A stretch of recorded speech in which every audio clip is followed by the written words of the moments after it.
Creating a panorama in Photoshop is really very easy, and Photoshop makes it very easy because it does an excellent job of putting these images together. But before we do the actual panorama, I'll talk about taking the photos to begin with. Well, it's ideal to use your camera in a manual setting and lock your exposure down to one exposure so everything's consistent. That doesn't always work with a point and shoot camera. So these three images were taken with a point and shoot camera on automatic, just on program mode. So what you probably want to do is try and avoid the sunlight intruding into your photo and messing up your exposure. So don't have the sun come into it or bright lights and stuff like that. Try and get an even exposure, something maybe the sun behind your back, so it's going to be nicely evenly lit all the way across the way. Second thing you want to do is you want to have some overlap. Here, this is my first image right here. Notice that this tree right here is what's on the right side here is on the left side of this image.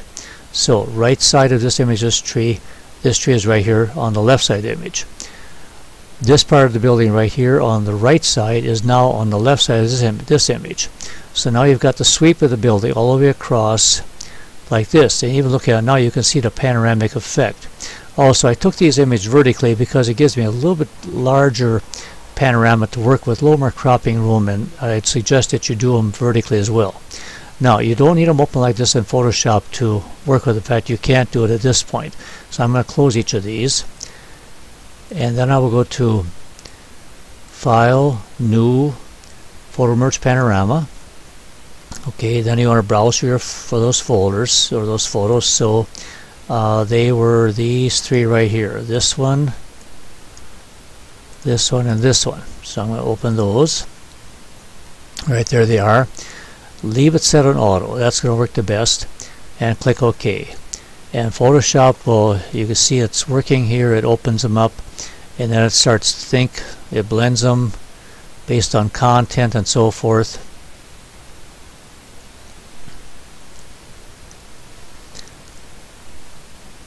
And you can see your three layers here, the three photos that are being worked with. There it did some cropping and finding pieces there. And here you can see your panoramic is already somewhat assembled there. Right now it's blending the layers. It says based on content. And again, it takes a little while. The more images you have, the more it's going to longer it's going to take. Now this actually did a nice job of blending.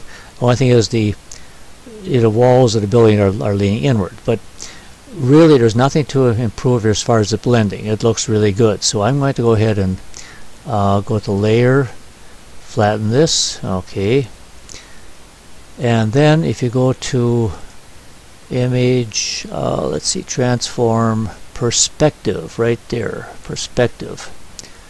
And transformation should be applied to layers. You make this a layer. Yes, I do. Let's make that a layer. Okay.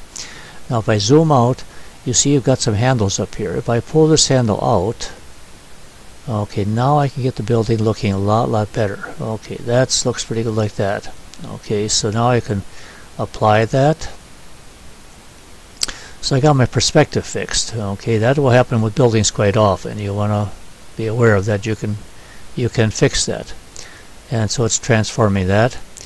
Your next step is to crop out a nice evenly dimensioned photo. Here's where your ruler comes in handy. You can see you've got roughly 34 inches, something like that here, maybe 34 to 35 inches in width from here to here. Now, if you look here, the only good part is right through here.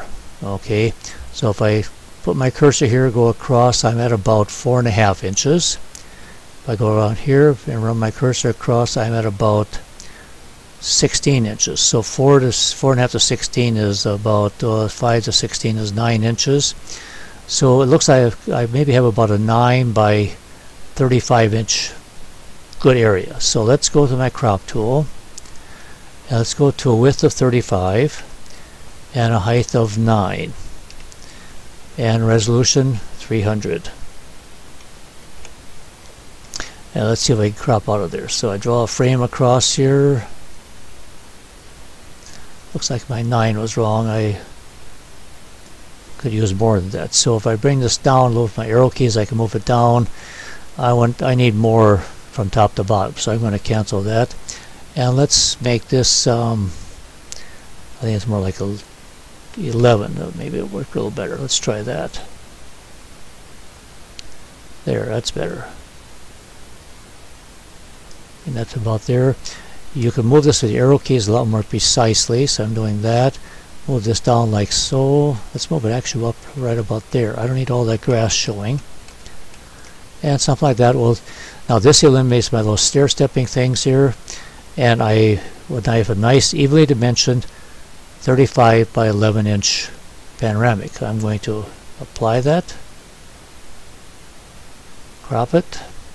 And there you have a nice panoramic that you could work with. And if you zoom in on this and look at it, there's these things are actually things on the camera lens, so you could fix it up with your clone stamp or healing brush and so forth.